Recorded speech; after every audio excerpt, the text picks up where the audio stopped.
Shalom sahabat Mitra Rema. Hari ini 24 Mei 2021 kita akan sama-sama mendengarkan firman Tuhan yang terambil dalam kitab Ulangan 32 ayat yang ke-10 yang berkata demikian.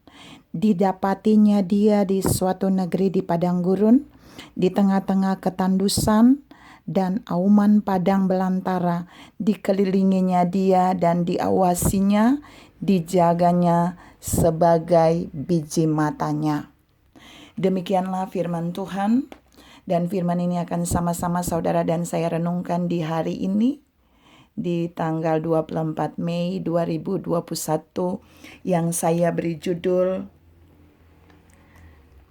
Fasilitas sebagai biji mata Tuhan. Mendapat fasilitas sebagai biji mata Tuhan. Ya, saudara-saudara yang saya kasih dalam Tuhan Yesus Kristus, firman yang tadi saya baca itu bentuk dari nyanyian Musa. Jadi Musa menyatakan nyanyian itu bagaimana Allah benar-benar menjaga dia, menjaga umat Israel ketika mereka ada di padang gurun. Tapi ada bagian yang juga Daud katakan mirip dengan Musa. Di dalam Mazmur 17 ayat yang ke-8 Daud bilang begini dalam doa Daud kepada Tuhan, "Pelihara aku seperti biji mata, sembunyikanlah aku dalam naungan sayap-Mu." Jadi Musa dan Daud punya kepercayaan dan kerinduan bahwa Allah benar-benar menjadikan mereka adalah biji matanya.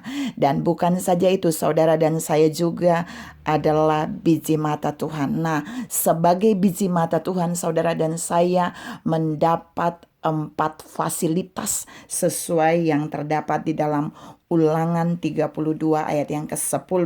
Dan ini yang mau saya share buat saudara dan saya pagi ini. Yang pertama, fasilitas pertama adalah saudara dan saya mendapat perlindungan dari Tuhan. Kalau kita adalah biji mata Tuhan, berarti kita akan mendapat perlindungan dari Tuhan. Kata perlindungan, kalau kita lihat dalam translate bahasa Indonesia, itu melindungi dari atas atau melindungi dari depan. Artinya waktu Allah melindungi saudara dan saya sebagai biji mata, kita ada di bawah perlindungannya. Dan kita ada di belakang di mana dia melindungi kita dari depan.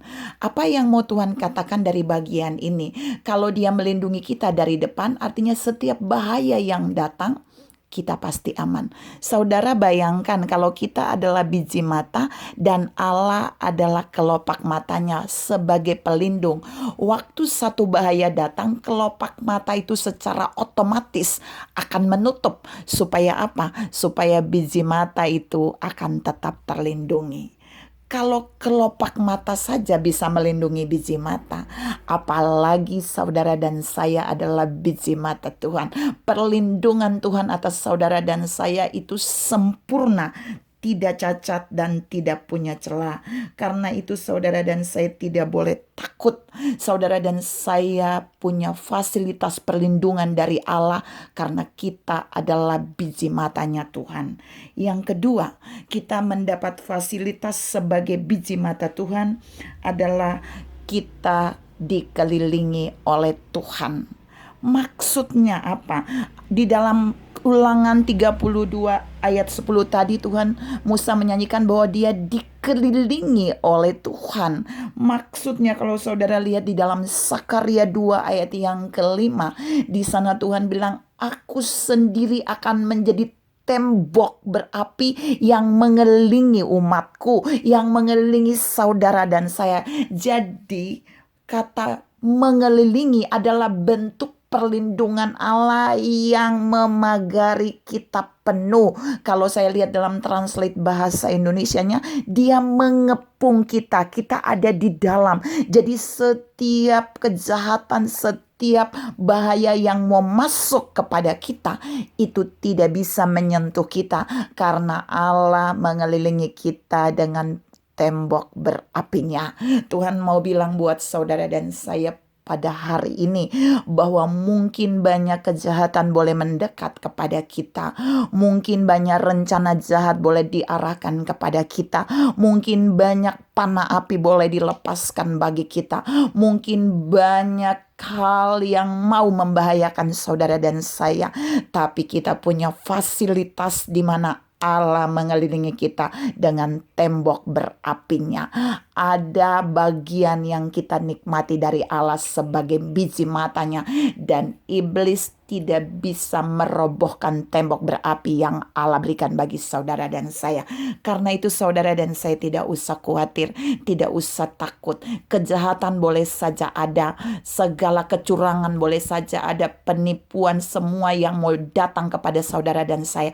Tapi Allah berjanji hari ini Dia akan memagari kita dengan tembok berapi, mengelilinginya secara utuh, mengepung kita sehingga musuh tidak bisa menghancurkan kita. Yang ketiga di dalam kitab Ulangan 32 ayat 10 tadi menegaskan bahwa sebagai biji mata Allah kita akan mendapat fasilitas yang ketiga, yaitu kita diawasi oleh Allah. Kita mendapat pengawasan Allah, kita mendapat pengawasan Tuhan. Tuhan jadi pengawas kita. Kata pengawas ini kalau saya lihat dalam translate saudara, itu sesungguhnya berbicara tentang Tuhan memperhatikan kita dengan sepenuh hati. Jadi waktu Dia mengawasi saudara dan saya, ketika kita diawasi oleh Tuhan, Tuhan itu memperhatikan kita sampai kepada keadaan yang detil sekalipun, sampai kepada sesuatu yang kecil di dalam hidup kita, Dia akan mengawasinya.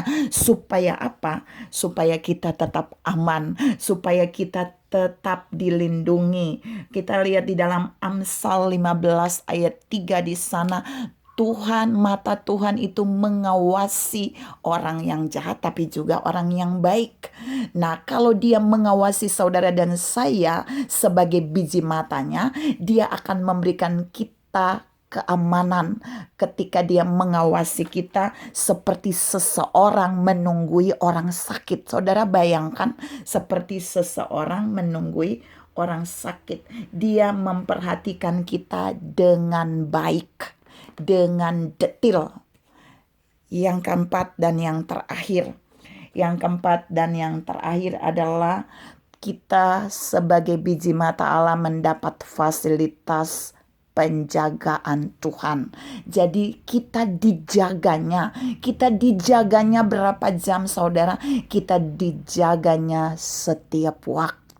Kita dijaganya oleh asisten Tuhan? No, kita dijaga oleh Sang Panglima Perang kita, yaitu Tuhan sendiri. Dialah Panglima Perang kita. Dia menjaga kita berapa lama? Siang dan malam. Tidak ada off-nya. Dalam Mazmur 121 ayat 4-8, Daud juga mengakui bahwa Tuhanlah penjaganya di sebelah tangan kanannya. Artinya waktu Dia menjaga saudara dan saya, Dia tidak jauh dari kita, tapi Dia begitu dekat. Dia menjaga kita setiap detik, setiap menit, setiap waktu, setiap minggu, setiap bulan, setiap saat, sehingga dalam keadaan apapun kita pasti aman di dalam penjagaannya.